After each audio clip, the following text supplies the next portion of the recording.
Les studios Disney ont fêté leur 100e anniversaire en 2023, mais la grande aventure Disney commence avec la production de longs métrages d'animation. Ça s'est passé un 21 décembre 1937. Ça s'est passé en... Disney dans l'histoire. Nicolas Descamps, Corinne Yarnaud, sur DLRP.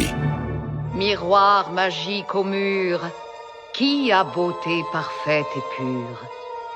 Célèbre est ta beauté, Majesté. Pourtant, une jeune fille en loques, dont les haillons ne peuvent dissimuler la grâce, est, hélas, encore plus belle que toi. Décris-la-moi. Apprends-moi son nom. Lèvres rouges comme la rose, cheveux noirs comme l'ébène, teint blanc comme la neige. Blanche-Neige. Bonjour Corinne, alors un 21 décembre, c'est bien sûr la date anniversaire de la première des princesses, Blanche-Neige. Bonjour Nicolas, 21 décembre 1937, le rideau s'ouvre effectivement sur Blanche-Neige et les 7 nains. Oui, un événement quand on sait qu'il s'agit du tout premier long métrage d'animation. Présenté comme tel, en réalité, d'autres se sont essayés à l'animation long format avant Walt. Ah bon, il y aurait donc eu un film avant celui de Walt Disney? Pas un, mais plusieurs. Par exemple, l'Argentin Quirino Cristiani réalise El Apostol en 1917. Ce film muet de 1h10 est le premier long métrage d'animation de l'histoire. Il a été réalisé à partir d'images découpées. Et en Europe, les aventures du prince Ahmed de l'allemande Lotte Reiniger datent de 1926. En 1935, l'innovation viendra du russe Alexandre Ptushko, qui associe prise de vue réelle à l'animation de marionnettes pour raconter l'histoire d'un nouveau Gulliver. Oui, mais alors pourquoi le film de Disney va-t-il éclipser les précédents? Chez Walt Disney, la qualité de la création et les innovations techniques seront impressionnantes, reléguant très loin les essais précédents. La puissance narrative de l'histoire, l'utilisation de la caméra multiplane apportant de la profondeur au dessin, l'intégration de la musique en feront un véritable chef-d'œuvre. Oui, finalement, tant de nouveautés sur un premier essai, c'est osé. Walt a eu un laboratoire d'expérimentation, les Silly Symphonies. En 1928, voulant s'affranchir de l'image du héros récurrent, il propose des histoires musicales animées. La qualité de ces dessins animés est immédiatement saluée par la critique et même couronnée d'un Oscar en 1932. Ce sera l'occasion de perfectionner la synchronisation des images et de la musique chère à Walt. Et plus tard, il effectue une transition vers la scénarisation de contes, légendes ou autres histoires. Nous sommes en 1932, tous les ingrédients sont là. Oui, mais alors pourquoi cette envie d'aller plus loin avec un long métrage? Eh bien, cela tient à l'évolution, somme toute rapide, du cinéma. À la fin du 19e siècle, les premiers films ne tiennent que sur des petites bobines de 50 secondes seulement. Progressivement, le métrage des films s'allonge et dans une surenchère, le court-métrage ne sera plus la norme du cinéma. Il va pourtant survivre, mais inséré dans un avant-programme avec le reportage d'actualité.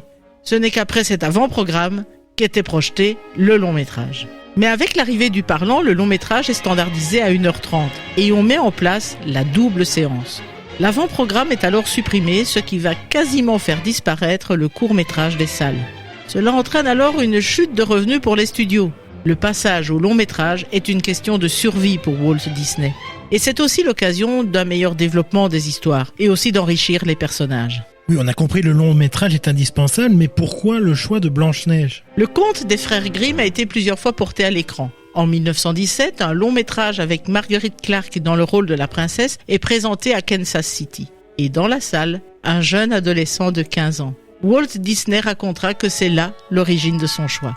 Oui, je suppose que pour se lancer dans ce projet, il fallait convaincre une équipe pour cela. Ça devait être pas évident. Ceux qui ont assisté à la naissance du projet ont raconté une scène surréaliste. Nous sommes en février 1934. Walt a rassemblé tout son personnel pour leur exposer son projet. Il se lève, saute sur la scène de l'auditorium et commence à raconter l'histoire de Blanche-Neige. Il joue tous les rôles. La reine, Blanche-Neige, le prince. Il imite les nains, Grincheux qui grogne, Simplet le tendre.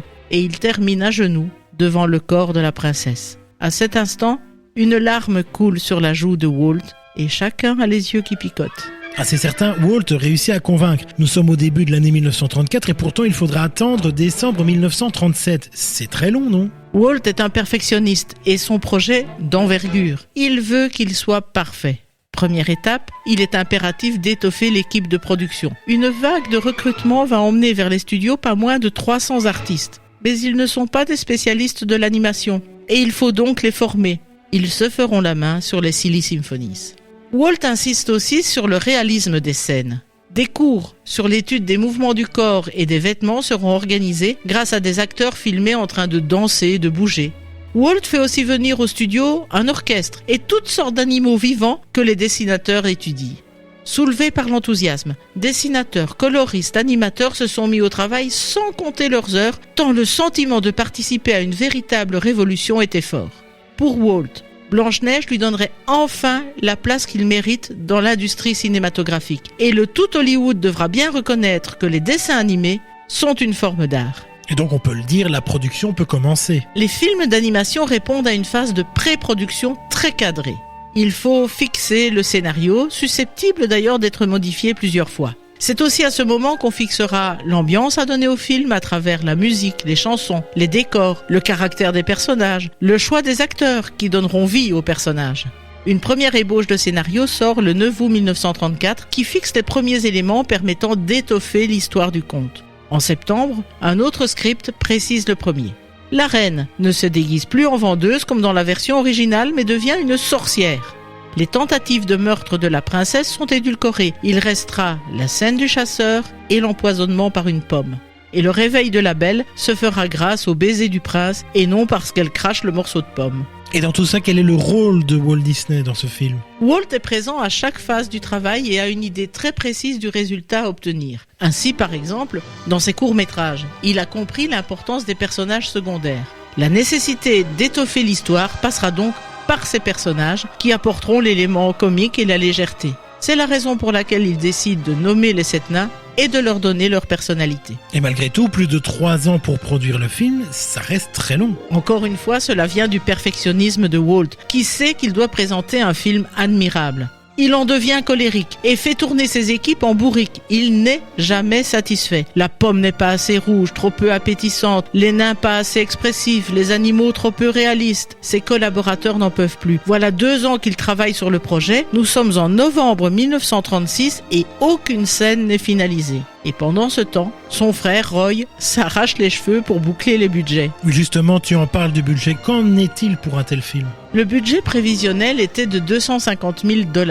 Walt envisageait de ne pas dépasser les 500 000. En 1936, il est passé à près de 1,5 million, si bien que la Bank of America, à qui les Disney doivent déjà 1 million, ne veut plus investir. Roy persuade alors son frère de présenter les rushs du film à Joseph Rosenberg, le directeur de la banque, qui va quitter les studios sans un mot. Dans sa voiture, il aurait déclaré « Ce truc va faire un paquet d'argent ». Et dès le lendemain, un nouveau crédit était accordé.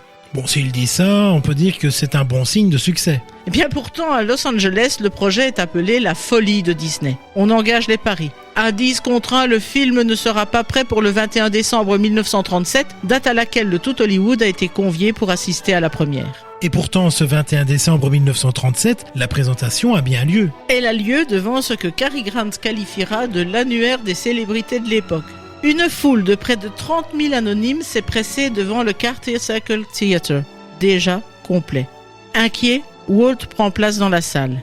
Mais lorsque les lumières se rallument, il assiste à sa première standing ovation. Et la suite, on la connaît, une sortie internationale l'année suivante et en 1939, un Oscar d'honneur sous forme d'une grande et de 7 petites statuettes. Merci Corinne pour cette histoire passionnante. Je vous rappelle que vous pouvez l'écouter sur notre radio, sur dlrp.fr et en vous abonnant à notre podcast sur votre plateforme favorite. En tout cas, ça s'est passé un 21 décembre 1937. À bientôt Corinne. À bientôt Nicolas. Rendez-vous samedi prochain pour un nouvel épisode de Ça s'est passé en sur DLRP.